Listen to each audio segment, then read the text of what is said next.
하나님의 말씀은 사무엘상 31장 4절에서 6절 말씀입니다. 사무엘상 31장 4절에서 6절 말씀입니다. 제가 말씀을 읽도록 하겠습니다.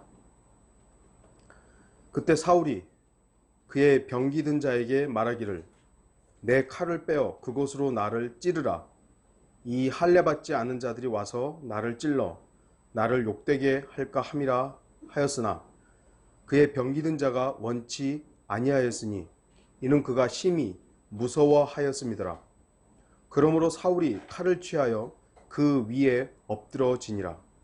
사울의 병기 든 자가 사울이 죽은 것을 보고 그도 똑같이 자기 칼 위에 엎드려져 그와 함께 죽으니라. 그리하여 사울이 죽고 그의 세 아들과 그의 병기 든 자와 그의 모든 사람이 그날에 함께 죽으니라. 오늘 말씀의 제목은 자살은 죄다. 자살은 죄다입니다. 한 정치인의 자살이 큰 뉴스가 되었습니다. 물론 그 정치인이 자신의 생명을 끊었을 때는 그만큼 괴로움과 아픔이 있었을 것입니다. 저는 그 정치인이 얼마나 힘들고 어려웠는지 알지 못합니다. 하지만 자살은 그 어떤 경우에도 해결책이 되지 못합니다. 오히려 더 큰 문제만을 남길 뿐입니다. 2016년도 통계를 보면 우리나라의 사망 원인 중에 자살은 5번째에 오를 만큼 심각한 사회 문제입니다. 그나마 조금 줄어들긴 했어요. 2014년 15년에는 4위였는데 그래도 5위 정도 됐으니까 조금 줄어들긴 했지만 여전히 한국은 OECD 국가 중에 자살률이 1위입니다. 인구 10만 명당 25.6명, 25명에서 26명 사이의 사람들이 자살을 한다고 합니다. 참 안타까운 것이죠. 저는 이러한 현상을 이 마지막 날들의 아주 어려운 때에 있을 자기 사랑의 한 면이라고 봅니다.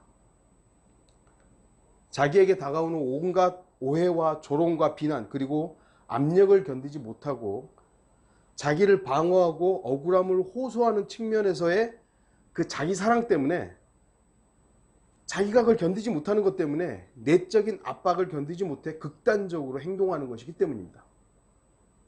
물론 모든 경우에 자살이 그렇지는 않겠지만 저 개인적으로는 자살이란 자기 사랑의 다른 행동이라고 판단합니다.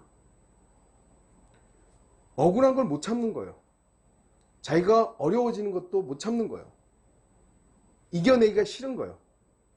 조금 힘들고 그러면 에이 뛰어내리거나 이런 일들을 하는 것이죠. 자기를 사랑하는 다른 방편이라는 것입니다.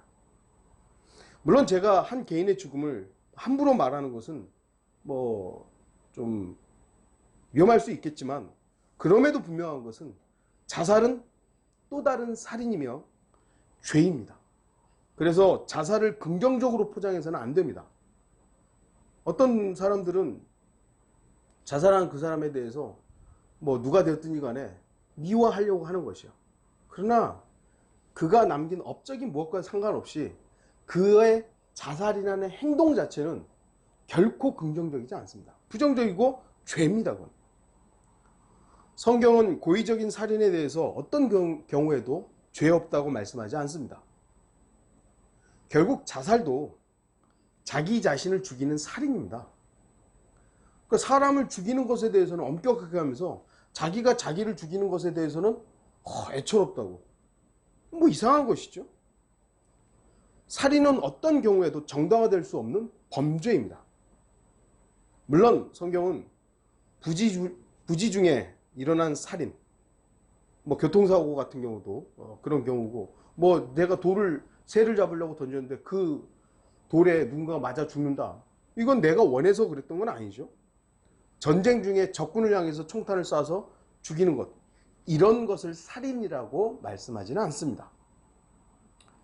옛시대에 기독교에서는 자살한 사람은 지옥에 간다고 가르칠 정도로 자살에 대해서 강한 거부감과 부정적인 단죄를 했습니다. 물론 지금도 그렇게 가르치는 교회들이 간혹 있기는 합니다.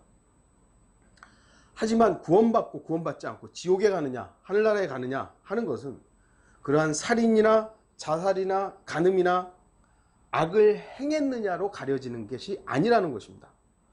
오직 주 예수 그리스도의 보혈의 공로로 죄 씻음을 받았느냐 받지 않았느냐로 결정되는 것입니다. 한 죄인의 어떤 죄인의 구원을 결정짓는 것은 그 사람의 어떤 행위가 아니에요. 예수 그리스도의 구속의 사역, 예수 그리스도께서 일하신 그 사역을, 그 일을 믿느냐 믿지 않느냐이지 어떤 죄의 결과물로 구원이다 아니다가 결정되는 것이 아니라는 것입니다. 분명한 성경적 사실은 한 번 구원받은 사람은, 거듭난 사람은 그 사람의 어떠함과는 상관없이 구원이 보장되기 때문에 혹여 그 사람이 자살을 했든지 자살을 하지 않았든지 그것과는 상관없이 구원은 변경되지 않는다는 것입니다. 하지만 구원받은 사람이 자신을 죽이는 살인에 동조하거나 자신을 죽이는 일을 실행했다면 그것은 결코 하나님을 기쁘시게 할 수 없는 일임을 우리가 알아야 하는 것이고, 구원받은 그리스도인으로서 어떤 간증도 남기지 못하는 악한 행위라는 것입니다. 죄예요, 그것은. 그래서 그리스도인은 절대로 살인하면 안 되죠. 거짓말하면 안 되죠. 자살이든 성경이 금지한 범죄에 대해서는 부정적인 자세를 가져야 된다. 저건 하면 안 돼요. 이것이지 구원받았으니까 괜찮다고 이런 게 아닙니다. 자살은 죄입니다. 오늘 본문은 이스라엘의 첫 번째 왕 사울의 마지막 기록입니다. 사울 왕은 다른 어떤 이스라엘 백성들보다 겸손한 인물이었고 그 사울의 외적인 모습은 왕으로 추대될 만큼 출중했습니다. 하지만 사울 왕은 하나님의 뜻을 거역했습니다. 만일 사울 왕이 자신에게 맡겨진 하나님의 명령에 순종했다면 오늘 본문의 내용처럼 비참한 최후를 맞이하지는 않았을 것입니다. 결국 사울 왕은 이스라엘의 대적인 필리스티아인들과의 전쟁에서 자살이라는 극단적 방법을 통해서 생을 마감하게 되었습니다. 물론 사울 왕도 인간적인 면에서는 고뇌하고 많이 힘들었던 부분도 있었겠죠. 하지만 사울 왕의 마지막 모습은 그 어떤 경우에도 긍정적이거나 간증이 될 수 없는 자살이라는 부분은 죄였다는 것이죠. 베르테르 효과라는 게 있습니다. 유명인이나 자신이 모델로 삼고 있던 사람 등이 자살했을 경우 그 사람과 자신을 동일시해서 따라서 자살하는 이런 현상을 바로 베르테르 효과라고 하는 거죠. 유명한 연예인이 죽었을 때 그 연예인을 사모했던 학생들이 자살하는 거예요. 정치인 같은 경우는 따라서 자살하는 경우도 별로 없지만 연예인들은 그런 경우들이 간혹 있죠. 오늘 사울은 자신의 죽음만으로 끝나지 않고 자신의 병기를 들었던 사람, 그 사람의 죽음까지도 초래했습니다. 자신이 따랐던 주인이 죽어버린 거예요. 그러자 자신도 죽음을 함께 했던 것입니다. 또한 세 아들의 죽음, 그리고 사울과 함께 했던 모든 사람의 죽음까지도 직간접적으로 사울에게 책임이 있는 것입니다. 물론 이제 역대기상을 보면 요나단이나 다른 사울의 아들들은 필리스티아인들에 의해서 목숨을 잃습니다. 하지만 아버지의 죄는 아들들의 죽음에 막대한 영향을 끼쳤던 것입니다. 또한 왕의 죽음을 바라봐야 했던 사울의 부하들의 충격, 결국은 전쟁을 끝까지 수행하지 못하고 그 전쟁에서 패배하는 결과를 초래하게 됐던 것이죠. 사울의 자살은 심각한 악영향을 가져온 것입니다. 한국의 어떤 정치인들이 누군가가 죽고 그래서 그 사람을 이제 해서 조금 이제 변화시켜보자, 이런 어떤 그들이 보는 긍정적인 면들을 자꾸 부각시키지만 자살이라는 것이 어떻게 포장될 수 있는 것입니까? 결코 그럴 수 없는 것이요. 오늘 우리는 사울 왕의 자살에 대한 영적 교훈을 살펴봐야 합니다. 죽음, 제가 말씀드리는 이 죽음은 단순한 몸의 죽음이 아니라 영적 죽음, 영적 죽음이라는 것입니다. 영적 죽음은 단 한 사람의 문제가 아니라 내 옆에 있는 가족과 교회와 또 우리가 교제하고 있는 영적 가족들 모두에게 영향을 끼치는 것입니다. 특히 그래서 지역교회 목자는 많은 사람들의 영향을 끼친다라는 부분에서는 중요한 위치를 가지고 있습니다. 그래서 마귀는 교회이든 가정이든 어떤 모임의 리더를 속이고 공격합니다. 그래서 다시 한번 말씀드리지만 여러분은 지역교회 목자인 저를 위해서 기도해 주셔야 됩니다. 목자가 잘못된 판단으로 여러분을 이끌어가면 다 함께 영적으로 악영향을 끼치는 것입니다. 우리는 한번 크게 여러 번 경험했기 때문에 이제는 더 이상 속으면 안 되지만 그럼에도 또 어리석기 때문에 여전히 연약한 것이죠. 그래서 기도해 주셔야 되는 것이죠. 그리스도인은 몸의 죽음만 주의할 것이 아닙니다. 우리들의 영적 죽음에 대해서 더 깊이 생각해야 합니다. 물론 우리 그리스도인은 성령 하나님에 의해서 영이 거듭났습니다. 영이 거듭났어요. 그리스도인의 거듭난 영은 주님으로 말미암아 살아났기 때문에 절대로 다시 죽은 영이 될 수는 없습니다. 기본적으로 인간이 영을 소유하고 있어요. 왜냐하면 그 영이라는 건 하나님으로부터, 하나님의 호흡으로부터 시작된, 하나님께서 아담을 흙으로 빚으시고 그 코에다가 생명의 호흡인 영을 훅 하고 넣어주셨어요. 그랬을 때 아담은 살아있는 혼이 되었던 것이죠. 아담의 후손은 모두 이 호흡을 가지고 태어나요. 영을 가지고 태어나요. 그걸 자기 영이죠. 이게 떠나면 죽는 거예요, 사람은. 그런데 아담으로부터 물려받은, 출발은 하나님이셨지만 아담으로부터 물려받은 이 생명은 하나님 보셨을 땐 죽은 거예요. 왜냐하면 범죄의 자식들이기 때문에. 그래서 거듭나야 되는 거죠. 이 영이 태어나야 돼요, 다시. 그러면 우리가 예수 그리스도를 개인의 구세주로 영접할 때 거듭났다 그러면 옛날에 있었던 이 영이 없어지느냐? 그게 아니라는 거예요.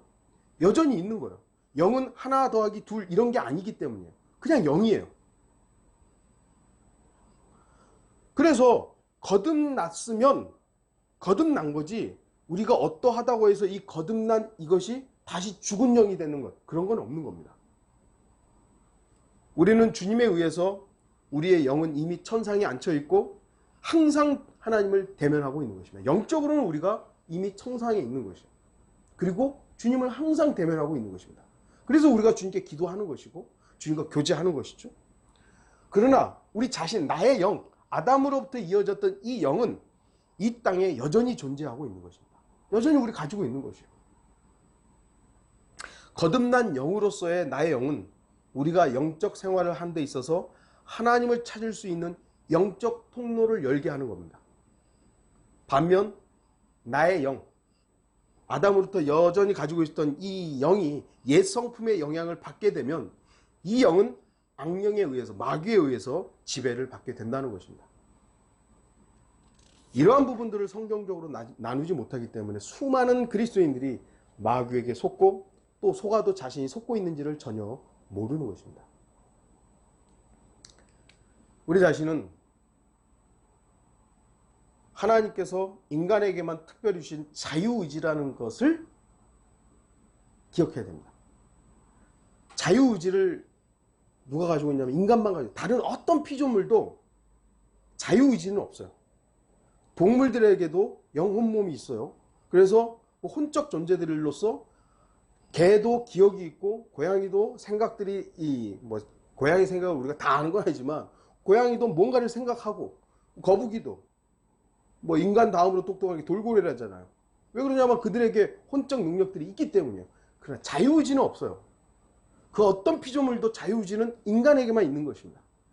그래서 하나님께서는 자유의지가 있는 인간에게만 그 책임을 묻는 겁니다. 하나님을 선택할 것인가? 생명을 선택할 것인가? 멸망을 선택할 것인가?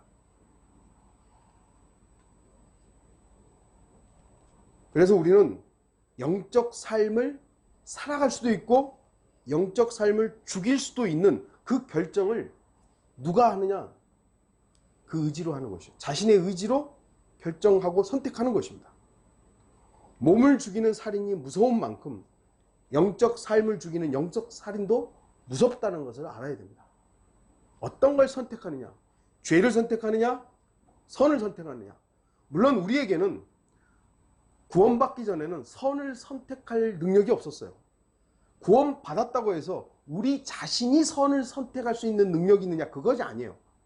선이다 악을 우리가 결정하는 게 아니에요. 그리스도인은 단지 하나님을 향해서 반응을 보여야 하는 우리의 의지가 필요한 것이에요. 그래서 우리는 하나님을 향해서 의지를 사용해야 되는 것이죠. 그리스도인은 거듭난 영을 자신의 어떠함으로 살리고 죽일 수는 없습니다. 이미 거듭났어요. 거듭났는데 죄를 지었어요. 그렇다고 영이 죽는 건 아닙니다. 하지만 우리의 영적 생활을 살아가는 부분에 있어서 잘못된 의지를 사용하고 잘못된 선택을 했을 때 의지를 어떻게 사용하고 결정하느냐에 따라서 영적으로 피폐해지고 심지어는 영적 죽음에까지 이를 수 있다는 것, 이것을 우리가 명심해야 됩니다. 나 자신의 영적 삶을 죽이는 것은 영적 자살과도 같은 것입니다. 저는 우리 성도들이 영적으로 강성한 살아있는 그리스도인이 되기를 바랍니다. 영적 생활을 포기하거나 방치한다면 그러한 모습은 영적 자살과도 같은 위험하고 어리석은 일이라는 것을 우리가 자각해야 됩니다. 자살은 죄입니다. 기도하지 않는 것은 영적 자살 행위입니다. 여기 모인 성도들 중에서 기도가 영적 호흡이라는 사실을 모르는 분은 없을 것입니다. 이 몸은요, 호흡을 어느 정도 숨을 안 쉬고 어느 정도 견딜 수 있냐면 대부분의 평균적으로 2, 3분 정도 돼요. 조금 더 하는 사람들이 뭐 3, 4분, 뭐 4, 5분 뭐 이렇게 하겠죠. 뭐 더 능력이 있는 사람 더 견디기도 하겠죠. 사람에 따라서 이 숨을 참는, 견디는 사람들의 뭐 그거는 조금 다를 수 있지만 도대체 얼마나 견디겠습니까? 숨을 안 쉰다. 숨을 쉬지 않는 사람 누굽니까? 죽은 사람입니다. 죽은 사람만 숨을 쉬지 않습니다. 살아있는 사람은 모두 숨을 쉽니다.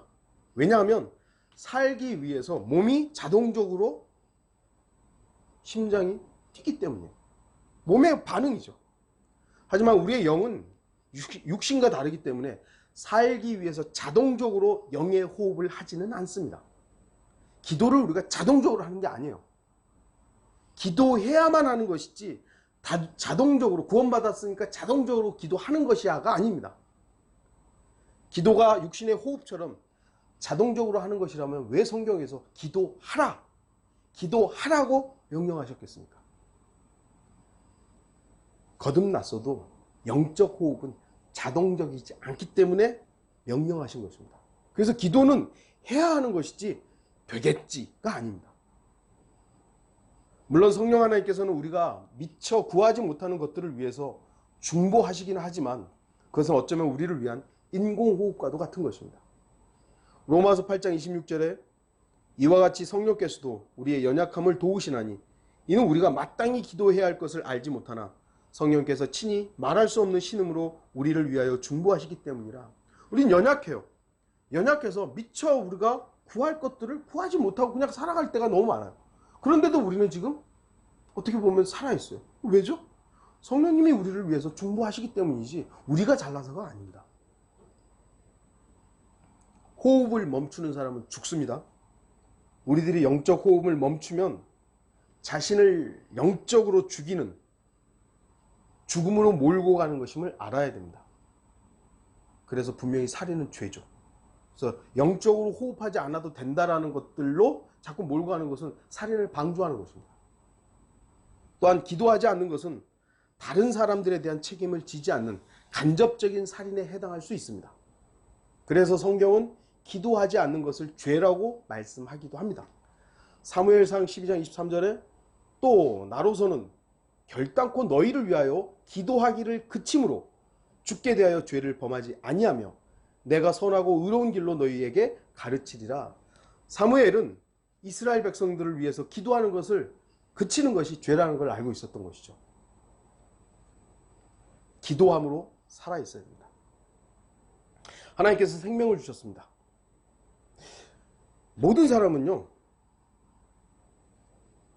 태어날 때 생명을 가지고 태어납니다. 하나님께서 아담에게 시작하셨던 그 생명이 아담의 형상을 입고 계속 태어나는 겁니다. 생명이 계속 이어지는 것이죠. 아담으로부터 받은 생명, 이 생명은 죽음으로 끝납니다. 아담으로부터 시작한 생명, 그건 죽음으로 끝나요. 그렇기 때문에 죽으면 영원한 형벌을 기다리고 있는 것이죠. 그래서 우리가 거듭나라는 거예요. 다시 태어나야 되는 거예요. 다시 태어나는 거예요. 성령으로 태어나야 되는 것이죠. 그래서 하나님으로부터 받은 생명, 하나님으로부터 생명을 받게 되면 비록 아담으로부터 받았던 생명이 끝나도 이 생명이 있기 때문에 영생을 하는 것입니다. 그래서 이 생명, 하나님으로부터 받은 생명은 날마다 새롭게 살아야 합니다. 하지만 아담으로부터 받은 이 생명은 어떤 의미에서는 날마다 십자가에서 죽어야 되죠. 주님은 살아있길 바라십니다. 왜냐하면 하나님은 산 자의 하나님이기 때문에 살아있는 것만이 하나님을 찾을 수 있습니다. 우리도 구원받기 전에 이 새 생명이 있기 전에는 옛사람으로 아담의 형상으로 태어난 아담으로부터 나온 이 생명으로는 하나님 찾지도 않았어요. 종교적으로만 찾았지 진정으로 하나님께 나아가지 않았던 것이죠. 거듭나지 않으면 살아있지 않으면 하나님을 찾을 수 없습니다. 산 자만이 살아계신 하나님을 찬양하고 경배하며 영광 돌릴 수 있습니다. 우리들이 기도하지 않으면 이 몸은 살아있을 수 있지만 우리의 영은 죽은 것처럼 싸늘해져서 하나님을 찾지도 하나님께 찬양하지도 경배하지도 못하는 그 껍데기만 드리게 되는 것입니다. 하나님께서 왜 그렇게 싸늘한 시체와 같은 껍데기를 받으셔야 하겠습니까? 기도로 살아야 합니다. 기도. 자신을 영적으로 죽이지 마십시오. 쉬지 말고 기도하십시오. 잠시도 쉬지 않고 호흡하듯이 우리 그리스도인들의 영적 호흡인 기도 역시 멈추지 마십시오. 여러분은 숨쉬기 위해서 특별한 장소에 가지는 않을 것입니다. 물론 한국이 요즘에 미세먼지 때문에 참 이게 공기가 너무 안 좋죠. 그러니까 숨쉬기가 힘들어요. 저 같은 경우도 이렇게 걸어가다가 누가 담배를 피우면 잠깐 숨을 멈춰요. 또 저기 이제 같이 일을 할 때 과장하고 같이 일할 때 옆에서 담배를 피우면 아주 그냥 견디기가 힘들어요. 그래도 제가 이제 하급자니까 담배 피지 마세요 뭐 이렇게 못하고 그냥 좀 참아내야 되죠. 그때는 숨을 잠시 멈춰야 됩니다. 또 숨을 쉬기 위해서 특별한 시간에만 숨을 쉬는 건 아닙니다. 호흡은 그 무엇보다 우선적으로 지속돼야 되는 것이죠. 사람이 지금 당장 가장 먼저 해야 되는 것은 뭐냐면 바로 숨 쉬는 거예요. 숨 쉬는 거예요. 먹고 마시고 잠자는 그 모든 것은 호흡이 있기 때문에 하는 것이지 호흡이 멈췄는데 먹는 게 뭐가 필요해요. 호흡이 멈춰서 죽었는데 어떻게 잠을 뭐 이렇게 편안하게 쉴 수가 있겠습니까? 여러분이 기도하기 위해서 특별한 시간과 장소를 갖는 것 물론 필요합니다. 어떤 특별한 기도의 제목들이 있을 때 여러분만의 어떤 장소에 가서 특별한 시간을 가지고 기도하는 것 필요할 수 있어요. 하지만 기도는 그 어떤 특정한 시간이나 장소에 한정되지 않고 여러분이 호흡할 수 있는 그 어디에서라도 기도의 장소가 되는 것이고 어떤 시간이라도 기도하는 시간이 되어야 하는 것입니다. 왜죠? 호흡하지 않으면 죽기 때문입니다. 그리스도인이 기도하지 않으면 영적으로 죽는 것입니다.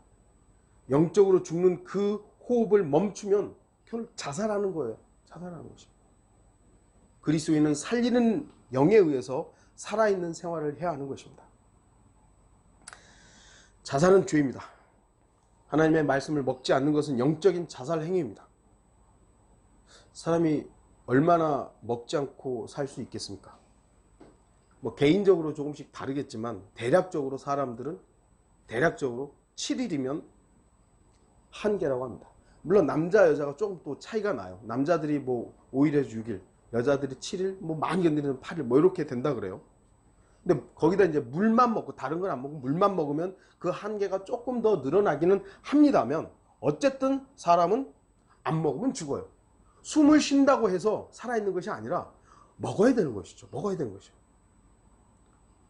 호흡만 한다. 어떤 의미에서는 식물인간이죠. 침상에 누워서 인공호흡기와 주사로 공급되는 영양분에 의존하는 사람은 정상적인 사람이 아닙니다. 정상적인 사람이라면 스스로 호흡할 수 있어야 되고 스스로 음식을 먹을 수 있어야 되는 것이죠. 물론 어린아이일 때는 부모가 이유식도 먹여야 되는 것이고 또 음식을 잘게 잘라서 먹이기도 하고 못 먹을 땐 떠서 먹이기도 하고 이런 것들이 있지만 언제까지? 언제까지 그렇게 하는 것이요? 저는 자살하는 사람들이 어떤 방식으로 목숨을 끊는지는 잘 모릅니다. 신문이나 뉴스를 보면 자살하는 사람들이 목을 매거나 약을 먹거나 가스를 마시거나 위험물에 뛰어들거나 높은 곳에 뛰어내린다고 합니다. 굶어서 자살하는 경우는 거의 없습니다. 물론 굶주림으로 죽는 사람은 있죠. 영양실조나 굶주림으로 죽는 경우는 간혹 있지만 자살의 방법으로 굶주림을 택하는 경우는 거의 없다는 겁니다. 그런데 이제 고대 로마인들은 죽음에 대해서 다른 민족들보다 두려움이 조금 덜했다 그래요. 그걸 어떻게 알았는지 모르겠지만. 그래서 그들은 죽음을 피하기보다는 죽음을 대비하고 준비하는 경향이 있었다고 합니다. 그래서 나이가 들거나 병이 들어서 자신의 죽음이 가까이 오면 준비를 하는 거죠. 음식을 먹지 않고 그대로 굶어서 죽음을 맞이했다고 합니다. 배고픔을 참는다. 그러면서 결국 스스로 굶어서 죽는다. 참 모르겠어요. 저는 이해가 잘 안 가는데요. 여러분들은 배고픔을 얼마나 참을 수 있습니까? 저도 학생 때는 교회에서 금식 기도를 하니까 하루 금식은 몇 차례 해봤습니다. 근데 그 이상은 해본 적이 없습니다. 그래서 얼마나 굶어야 사람이 정말 죽을 정도가 되느냐, 그런 건 잘 몰라요. 하루만 굶어도 얼마나 배고프든지 그때 금식하면서 했던 말이 배고파 죽겠네, 배고파 죽겠네요. 그리고 이거 금식 끝나면 뭐 먹어야지 그랬었던 거죠. 사람들은 하루나 이틀을 굶으면 배고파 죽겠네요. 하루 이틀 굶는다고 당장 죽는 것도 아닌데도 불구하고 사람들은 배고파 죽겠네죠. 그것이 육신의 배고픔을 참지 못하는 인간의 모습입니다. 그런데 문제는 영적인 배고픔에 대해서는 아무도 심각성을 모른다는 겁니다. 몸이 배가 고프면 배에서 신호가 죠. 꼬르륵 소리가 나요. 하지만 영적으로 배가 고프면 신호가 바로 오지 않는다고 생각하는 것이 문제입니다. 영적으로 굶주린 사람은 문제가 있는 겁니다. 그래서 영적 신호들에 대해서 무감각하게 됩니다. 감각이 없어져요. 영적으로 굶주리고 문제가 발생하면 살아계신 하나님께서 왜 침묵하고 계시겠습니까? 하나님은 살아계신 하나님이세요. 근데 구원받은 사람은 하나님의 아들들이에요. 그 아들이 지금 이상이 생겼어요. 그럼 하나님께서 그래 네 알아서 해, 그러시겠냐는 거예요. 여러분의 자녀들이 배가 고파서 하면 부모가 당연히 야 먹어라, 왜 안 먹니, 아프니, 어디 챙기는 게 당연한 거죠. 하나님도 하나님의 자녀들이 하나님의 말씀으로 배부르지 못하면 챙기는 거예요. 먹으라고. 하나님의 말씀 속에서 일깨워 주는 것입니다. 기도 가운데서도, 설교를 통해서, 교제의 나눔을 통해서, 심지어는 구원받지 못한 사람들의 말이나 행동, 또는 어떤 현상이나 사건이나 사고를 통해서 일깨워 주는 것입니다. 바로 잡아 주시는 거예요. 너 그대로 가면 안 된다고. 지금은 신약시대이기 때문에 구약시대처럼 꿈이나 환상으로 알려주시는 경우는 거의 없습니다.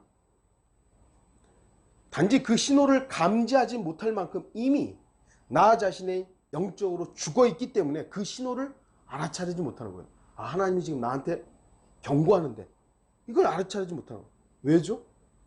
자기 확신이에요. 자기 오름이 너무 강하기 때문에 하나님께서 여러 경로를 통해서 경고를 주심에도 불구하고 알아차지를 못하는 것이죠. 주목하십시오. 나는 항상 틀린 겁니다. 나의 오름은 항상 틀린 겁니다. 주님만이 항상 옳습니다. 그래서 더욱더 하나님의 말씀에 우리는 주의해야 됩니다. 오전에도 하나님의 말씀을 공부하면서 봤지만 우리가 성경을 안다, 내가 성경을 아는 게 아니라 하나님의 말씀이 나에게 제시한 그것을 아는 것입니다. 그 이상으로 나가서는 안 됩니다. 한 끼, 두 끼 굶는다고 당장 죽는 것은 아닙니다. 하지만 먹은 사람과 먹지 않은 사람은 분명히 다릅니다. 우리나라도 지금 초등학생들 비만이 문제죠? 왜죠? 잘 먹기 때문이에요. 저 어렸을 때만 해도 그렇게 넉넉하지 않았기 때문에 비만을 걱정하는 경우가 거의 없었어요. 근데 지금은 비만을 걱정하는 시대죠. 근데 아프리카에서 아이들 보세요. 바짝 말라가지고 뼈에 가죽만 붙어 있는 것 같아요. 왜 그래요? 못 먹기 때문이에요. 지금 당장 그 아이들이 죽는 건 아니에요. 그러나 못 먹 결국 죽어요. 먹느냐 안 먹느냐 당장의 죽음을 결정하지는 못할지 모르지만 먹은 사람과 먹지 않은 사람은 성장에 있어서도 차이가 날 수밖에 없고요. 힘도 차이가 나죠. 힘도. 그 아프리카에서 죽어가는 애들은요. 툭 건너면 툭 쓰러져요. 그런데 지금 한국 애들은 건드려봐야 튼튼해요. 영적 생명력은 오로지 하나님의 말씀을 꾸준히 읽고 듣고 묵상하고 공부함으로써 얻어진다는 사실을 명심하십시오. 자살은 죄입니다. 그러나 예수 그리스도의 죽음은 자살이 아닙니다. 예수 그리스도께서는 분명히 자신의 죽음을 알았습니다. 그런데 주님은 그 죽음을 피하지 않았습니다. 죽는 걸 알면서도 불구하고 주님은 그 죽음을 피하지. 사람이라면 당연히 누군가 나를 죽이러 온다. 피해야죠. 피해야 되죠. 그런데 피하지 않았어요. 피할 수 있는 시간도 있었고 피하는데 도움을 줄 수 있는 사람들도 있었음에도 불구하고 주님께서는 자신의 죽음을 그대로 받아들이셨습니다. 내 뜻대로 마시고 아버지의 뜻대로 하십시오. 죽음을 알고도 피하지 않았다는 것은 어떤 면에서는 스스로를 죽이는 일과 무관하지 않을 것입니다.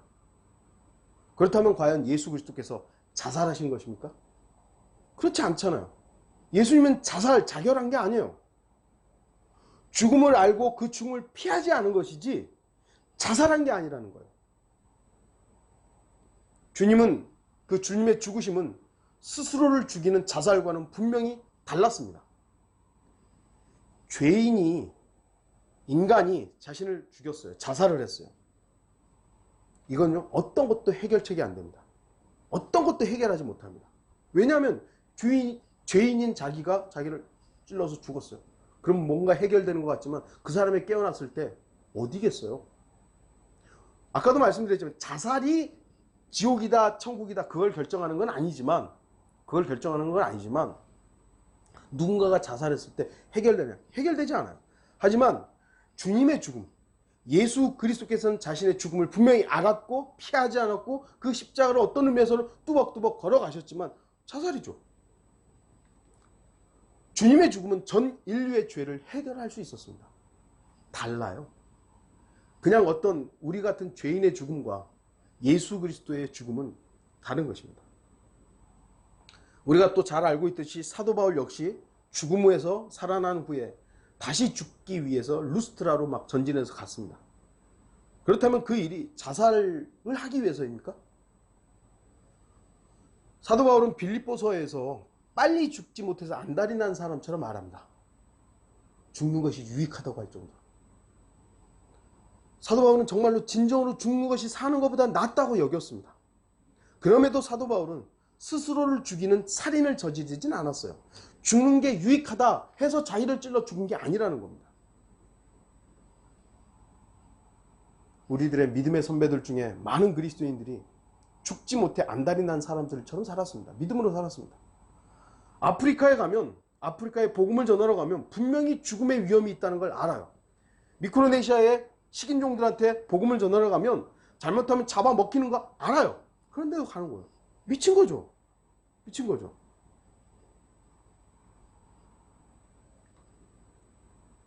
분명히 그들은 죽음의 위험이 있다는 걸 알매도 갔다라는 것이고요. 로마 카톨릭의 서슬 같은 그런 죽음의 위험이 있어도 알았어요. 믿음을 시인하면 사자밥이 되고 화형을 당하고 수장되고 이런 걸 알았어요. 그럼에도 불구하고 외면하지 않아요. 종교인들의 탄압이 있었음에도 불구하고 스스로를 죽이는 일에는 참여하지 않은 거예요. 죽음을 알고 그들이 나를 죽이는 것에 대해서는 외면하지 않았지만 내가 나를 죽이는 것, 그것은 죄라는 걸 알았기 때문에 참여하지 않은 것입니다. 특히 이 자살은요, 마귀와 연관되어 있고 적그리스도의 예표인 유다 이스카리ot과 연관되어 있기 때문에 많은 그리스도인들이 그 자살을 부정적으로 죄와 연루되어서 금지시켰던 것입니다.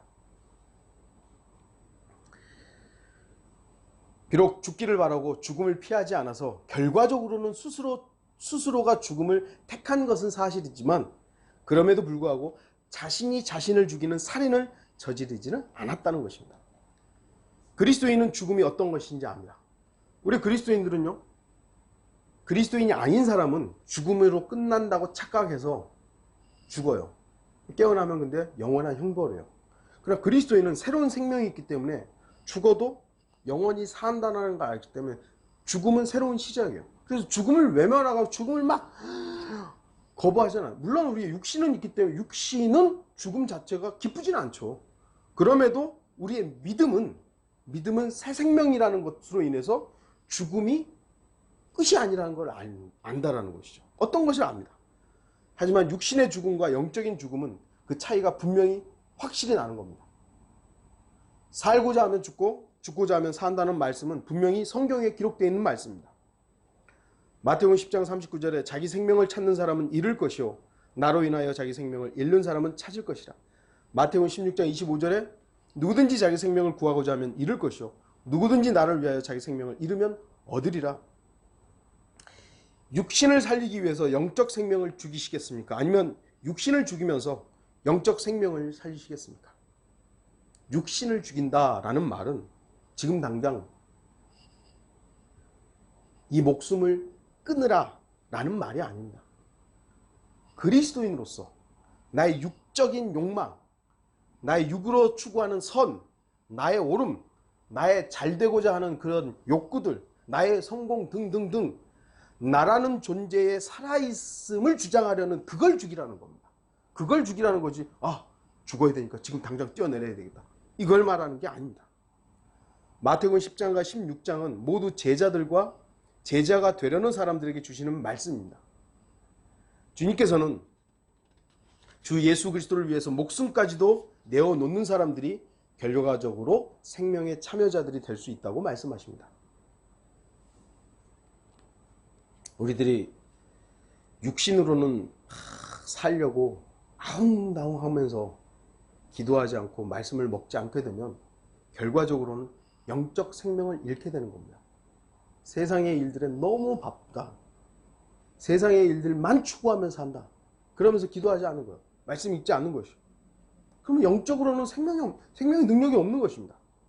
반대로 육신의 만족은 절제하지만 영적인 일들을 위해서 기도하고 말씀을 먹고 그 말씀에 복종하는 삶을 살게 되면 영적으로는 강성하고 능력 있는 삶을 살게 됩니다.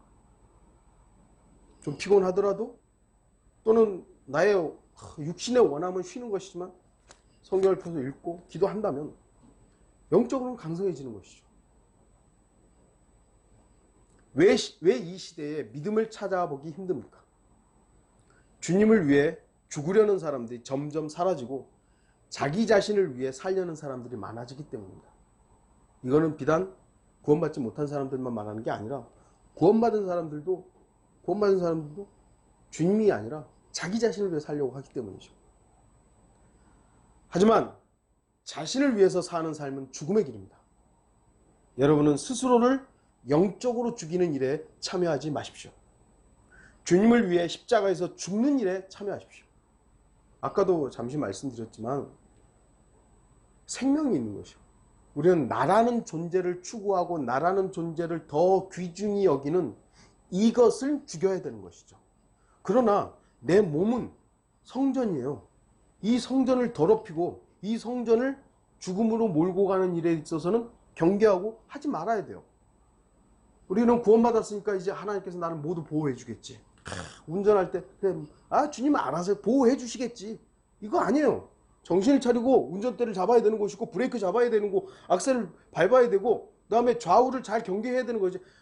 구원받았으니까 주님이 알아서 해주시겠지, 이거는요 성경적 믿음이 아닙니다. 이거는 그냥 자기 그냥 고집이죠, 고집.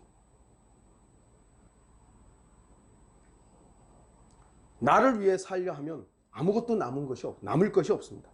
하지만 주님을 위해 죽으면 풍성한 생명이 남게 됩니다. 왜냐하면 생명이 생명을 낳기 때문이죠. 요한복음 12장 24절 25절에 진실로 진실로 내가 너희에게 말하노니 한 알의 밀이 땅에 떨어져 죽지 아니하면 한 알 그대로 남아있지만 죽으면 많은 열매를 맺느니라. 자기 생명을 사랑하는 사람은 그것을 잃을 것이요 이 세상에서 자기 생명을 미워하는 사람은 그것을 영생에까지 보존하리라. 저는 세상적인 기준으로 자기 생명을 미워하라고 말씀드리는 것이 아닙니다. 세상 사람들은 역설적으로 자기를 너무 사랑하기 때문에 스스로를 죽이는지도 모릅니다. 오해받기 싫으니까 또는 억울하니까 억울하다고 뛰어내리거나 삶이 너무 힘들고 어렵게 견디기 힘든 이런 환경 때문에 생명을 끊는지도 모릅니다. 그러나 잘 따지고 보면 결국은 자기 자신을 위해서 죽는 겁니다. 하지만 그리스도인은 자기 생명을 예수 그리스도를 위해서 기꺼이 드릴 수 있어야 됩니다. 왜죠? 왜 우리가 예수 그리스도를 위해서 내 생명을 드릴 수 있어야 됩니까? 주님께서는 이미 나라는 죄인을 위해서 자신의 생명을 기꺼이 주셨기 때문입니다. 주님은 나를 위해서 자기 생명을 내어놓으셨는데 나는 주님을 사랑한다고 하면서 내 생명은 내 거예요, 내가 알아서 할게요 한다면 그거는 사랑이라는 말로 주님 사랑한다는 말을 할 수 없는 것이죠. 결론을 맺겠습니다. 자살은 분명히 죄입니다. 왜냐하면 자기를 죽이는 살인이기 때문입니다. 그리스도인은 다른 사람들 뿐만 아니라 나 자신을 죽이는 영적 살인을 저질러서는 안 됩니다. 그리스도인은 주님의 생명으로 사람을 살리는 사람이지 죽이는 사람이 아니기 때문입니다. 우리가 복음을 전할 때 우리는 영생의 선물을 주려고 하는 것이지 그들을 지옥에 보내려고 하는 게 아니에요. 그들이 거부하기 때문이죠. 우리는 생명을 살리기 위해서 나가서 복음을 전하고 사는 것이지 죽이려고 사는 게 아닙니다. 특히 그리스도인은 자신을 영적으로 죽이는 일에 어떤 식으로든지 무감각해서는 안 됩니다. 우리 몸의 생명에 대해서 신경을 쓰는 것 이상으로 영적 생명에 대해서도 신경을 써야 됩니다. 그래서 기도, 말씀, 이 부분에 우리가 소홀해지면 안 되는 겁니다. 자신의 영적 생명을 죽이지 마십시오. 자살하지 마십시오. 기도하십시오. 쉬지 말고 기도하십시오. 자신의 영적 생명을 죽이지 마십시오. 하나님의 말씀을 읽고 듣고 묵상하고 더 나아가서는 암송도 하십시오. 그리고 영적 생명에 많은 결실을 맺고 풍성하게 누리기를 원하신다면 주님을 위해서 나의 육을 사랑했던 나를 사랑하는 자기 사랑을 십자가에서 매일 죽이십시오. 이 부분은 죽어야 돼요. 이 부분은. 그러나 죽는다고 해서 나를 십자가에 죽여야지, 그래서 여러분들이 진짜로 뛰어내리거나 목을 매거나, 이것은 죄라는 겁니다. 그건 죄라는 것이죠. 나의 육신의 생명을 위해서 살면 영은 죽음의 상태로 치닫게 될 것입니다. 반대로 주님을 위해서 죽기까지 신실하십시오. 그럼 주님께서 우리 그리스도인들의 삶을 충분히 보상해 주실 것입니다. 자신의 영적 생명을 죽이는 일에 참여하지 마십시오. 다시 한번 강조하지만 실제적인 자살은 죄입니다. 실제적인 자살은 죄입니다. 그러나 나를 사랑하고 나를 존중하고 나의 선과 나의 옳음을 추구하는 그 자아를 십자가에 죽이는 것은 우리가 매일 해야 하는 일입니다. 주님을 위해 나를 죽이는 일에는 적극적으로 참여하십시오. 그러나 나의 몸을 방치하거나 내 몸을 정말로 죽음에 이르게 하는 그 일들에서는 여러분들이 주의하시고 깨어 있어야 하는 것입니다. 다 같이 기도하겠습니다.